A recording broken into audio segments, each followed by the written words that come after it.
Ay matanggal, dumikit. Sobrahan sa ano, siksik.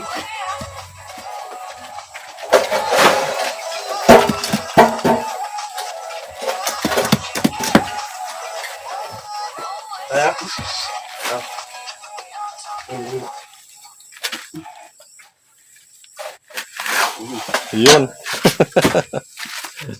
Dumikit na siya, no? Parang ituturo namin sa inyo kung paano gumawa ng hollow blocks. Mas makakatipid kayo. Kasi bukod sa makakatipid, mas matibay siya. Kasi doon pa lang, pag binili nyo, ikakarga siya, tapos ibababa ulit, tapos sa biyahe pa, tagtag na siya.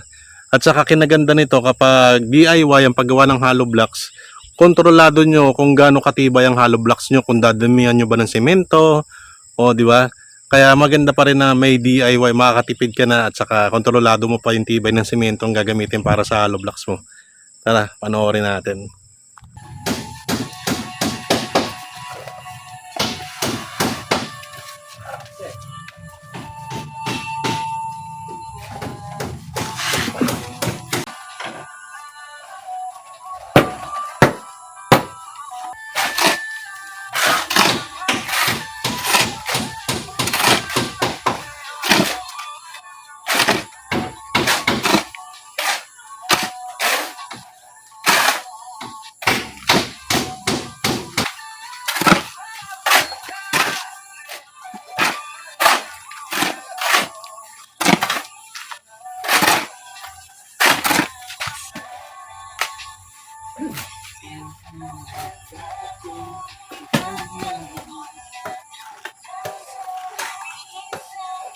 Tapos ilang timba yung lalagay?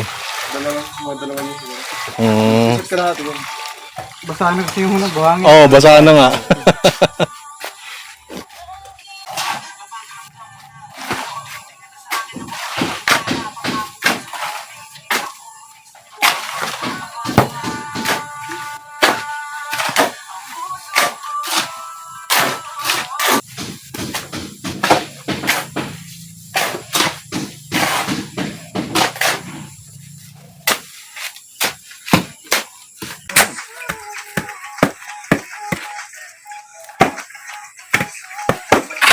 Actually sa hollow blocks, bukod sa matibay yung hollow blocks mo, kasi kung bibili ka, ibabiyahe pa nila, isasakay pa nila, tapos ibababa, kung malayo-layo ka pa, ibabiyahe pa nila ng malayo, bawas na yung tibay niya.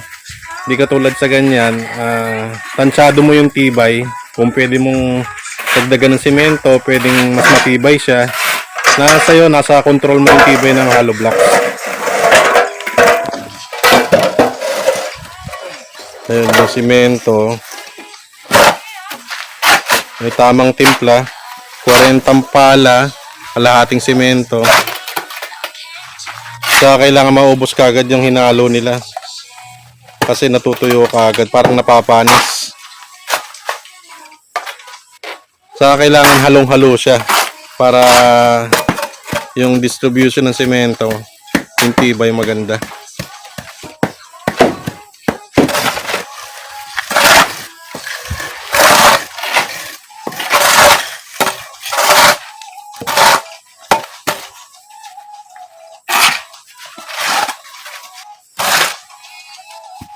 Madali lang ano? Madali lang, Gerson. Kahapon na hirap. Bago pa eh. Sanayan lang. Tapos na doon mas.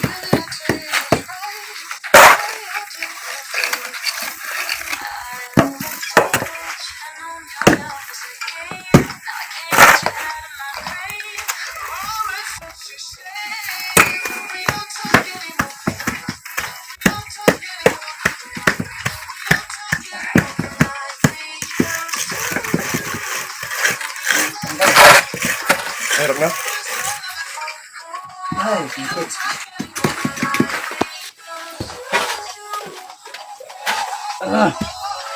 Ay matanggal, dumikit. Sobrahan sa ano, siksik.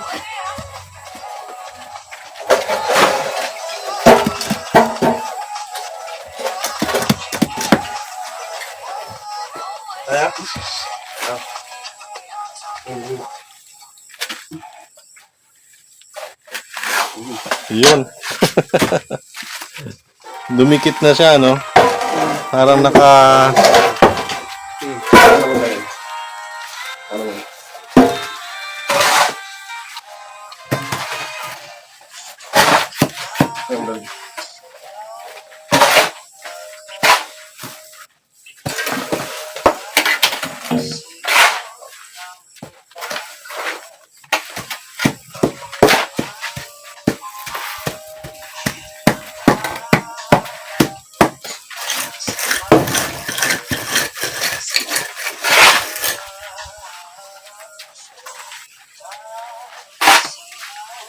Ano ulit?